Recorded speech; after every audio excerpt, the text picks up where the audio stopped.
So Atomic Heart, one of the most anticipated games for the last 4 years, received a brand new trailer chock full of new gameplay and a release window announcement. Hey guys, this is Chris with BMB Gaming. Welcome back, and I hope you're doing amazing today. If this is your first time here and you're interested in Atomic Heart, consider hitting that subscribe button. To start out with, guys, let's check out the brand new trailer.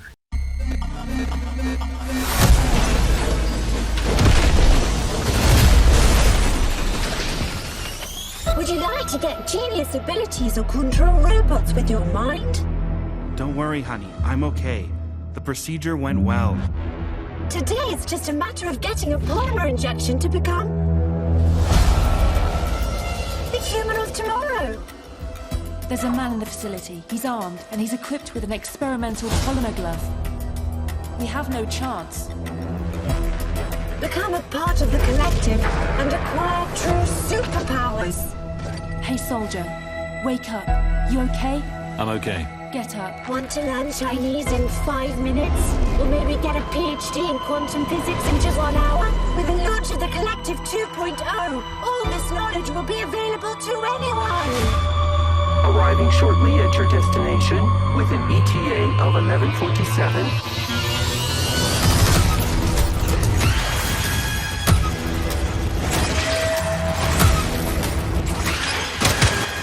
Now, shut up! Why the hell should I believe you all? We've got 30 seconds. Let's go. 30 seconds to what? And then it's total Biap his dad, son. That's what.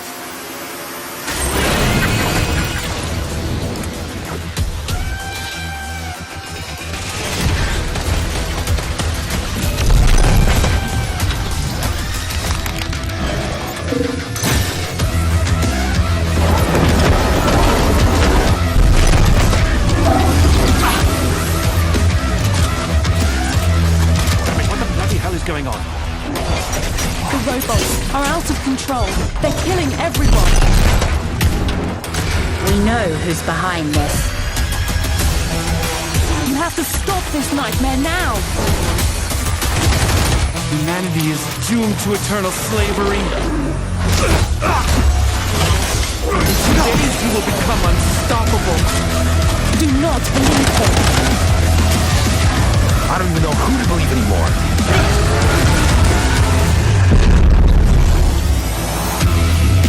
You've got 2 days, son. Don't let me down.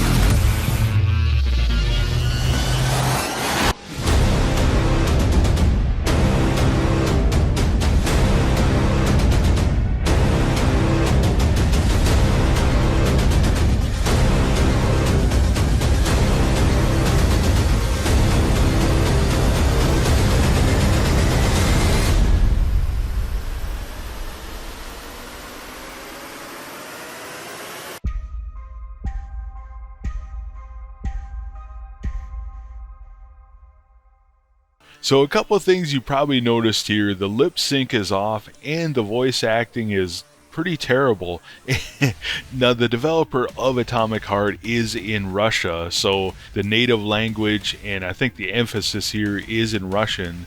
Now, honestly, I think this is kind of a joke or a meme just to kind of throw us off a little bit, because I think it would be crazy for them to put all this effort into this game that looks phenomenal and have it have terrible voice acting. And as I've watched the trailer a couple times here, I've noticed they actually changed the voice of P3 in the trailer a couple times. So you're probably wondering, what exactly is Atomic Heart? What is going on in this crazy world? I found an awesome description on a website called Worth Playing, and it says Atomic Heart is an action RPG with FPS elements set in an alternate version of the USSR in the 1950s. The technological revolution powered by communism has already happened.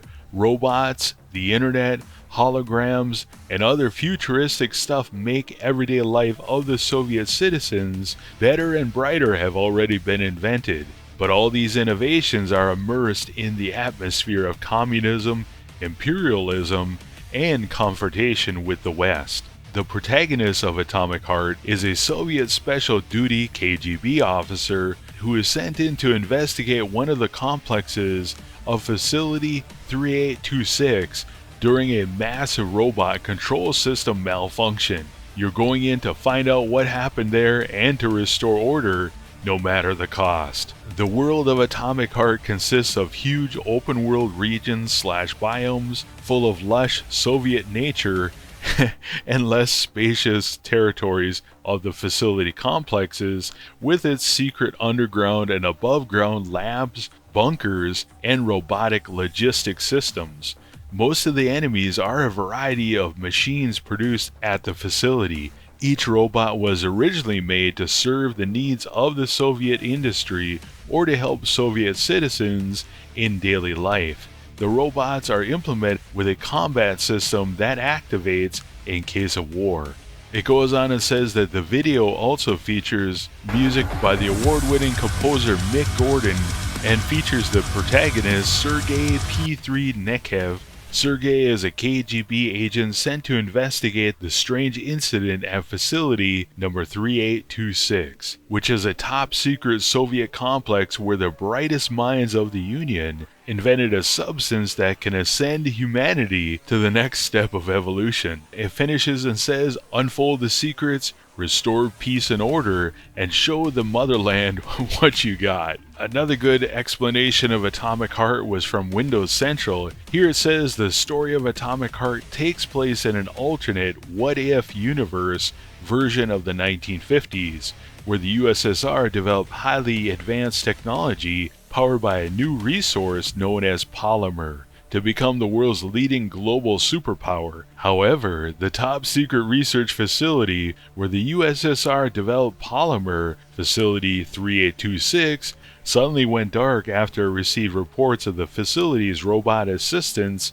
suddenly malfunctioning and killing off the scientists. In response to this disaster, the USSR sends in Sergei Nekev, a cybernetically enhanced KGB agent, to investigate Facility 3826 to destroy the rampant robots and discover the cause of this incident. However, Sergei's mission will not be a cakewalk, as he will have to contend with not only the killer robots, but also psychotic mutants and the dark history of Facility 3826's experiments.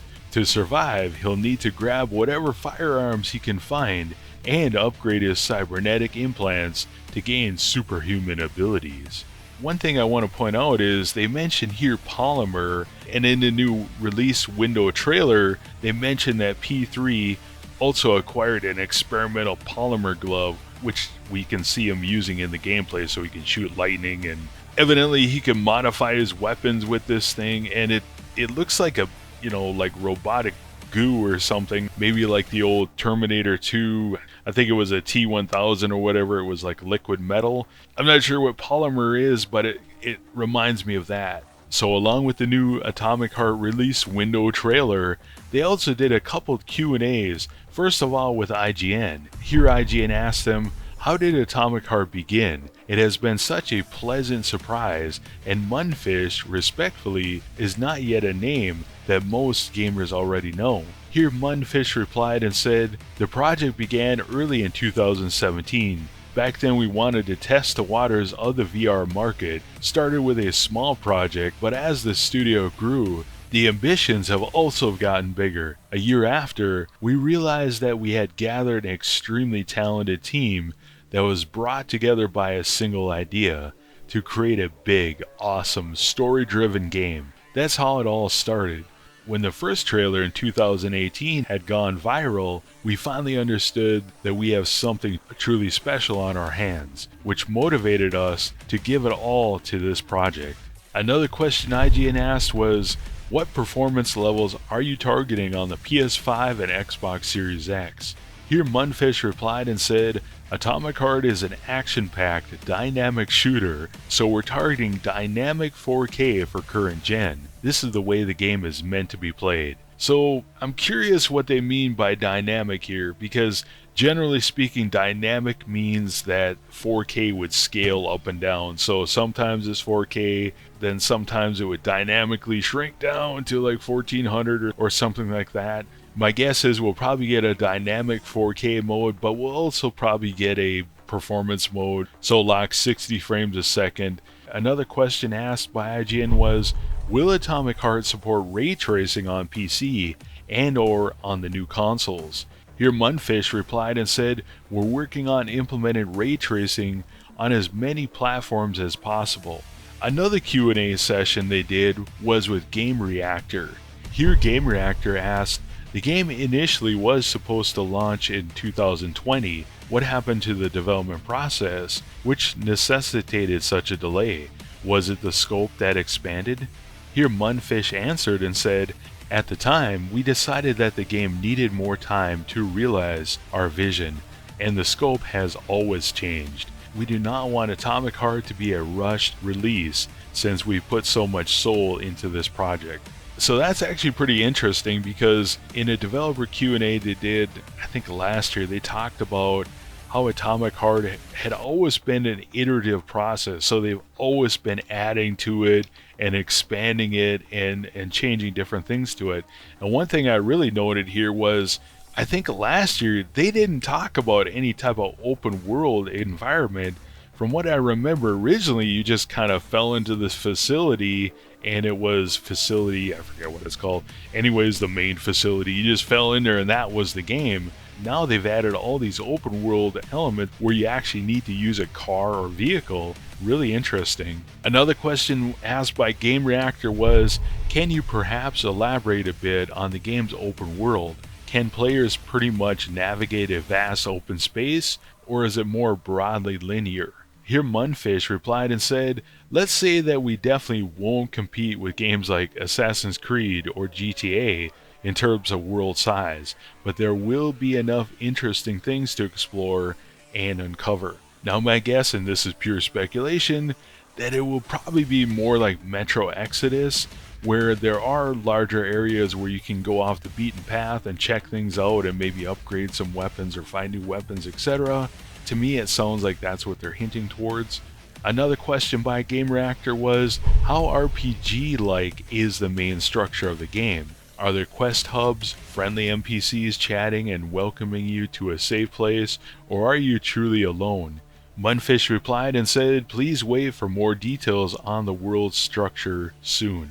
Another question asked by Game Reactor was, how long are you expecting a playthrough of Atomic Heart to last? Here Mundfish answered and said, we're aiming for around 20 hours for the critical path, and even more if you want to do all the side activities. To me, if you're going to do a single player game this day and age, it has to be like the Wolfenstein series or Doom, etc., where you're getting at least 20 hours out of it. And considering all the complexity of this game, this must have taken a lot of man hours to make this. So yeah, really excited. Another question asked by Game Reactor was, do you consider Atomic Heart the start of a big franchise? And if so, are there already ideas for a sequel? Mundfish replied and said, we have ideas about how to expand the franchise with novels, comics, etc. We already have ideas on the sequel, and we really hope that players will like the game, so we want to tell more stories in this universe. The next question asked by Game Reactor was about monetization. Does the game consider extra forms of monetization, like an NFT initiative or microtransactions, and if so, can you provide some context as to how they will fit into the broader scope of the game? Here Mundfish replied and said, Atomic Heart is a full-price AAA single-player adventure with no additional bells and whistles, period.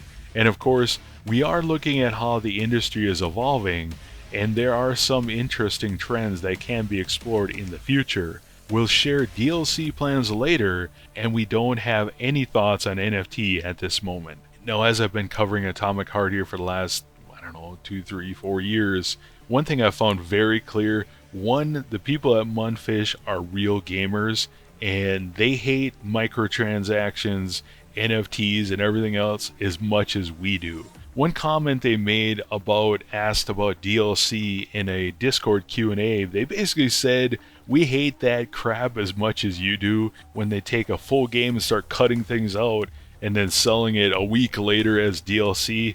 Now the final question, what has been the single biggest hurdle in creating the game? Has it been technical in nature or artistic? Here Mundfish answered and said, "A bit of both. For a new team with such an ambitious first project, there were challenges for sure. This has been an amazing journey, and we can't wait to welcome players into the world we've created." So finally, at the end of the video here, we can see the release date or release date window is either September, October, November, December 2022. Now honestly, I'm really hoping it will be ready for that release window, but if it does have to slip or get delayed a little bit till next year, I'm okay with that, because looking at Dying Light 2, I think it's more than worth it, especially with just something that's so ambitious, and hopefully this game is amazing. So what do you guys think? Let me know in the comments below. Are you excited about Atomic Heart? Are you new to Atomic Heart and you're probably just blown away by this? Let me know what you think. For me, watching the trailer a few times now for this video, I'm blown away by the size and scope of Atomic Heart. A few years ago, it was just one facility, and now it's an open world with driving and different facilities, etc. to explore. Pretty amazing. Now, all that said, I hope the English dub, lip sync, and voice actors is actually a joke, because it kind of put me off when I first saw it. I'm like, this looks amazing, and then I heard the really bad voice acting, and I'm like, oh, what is this?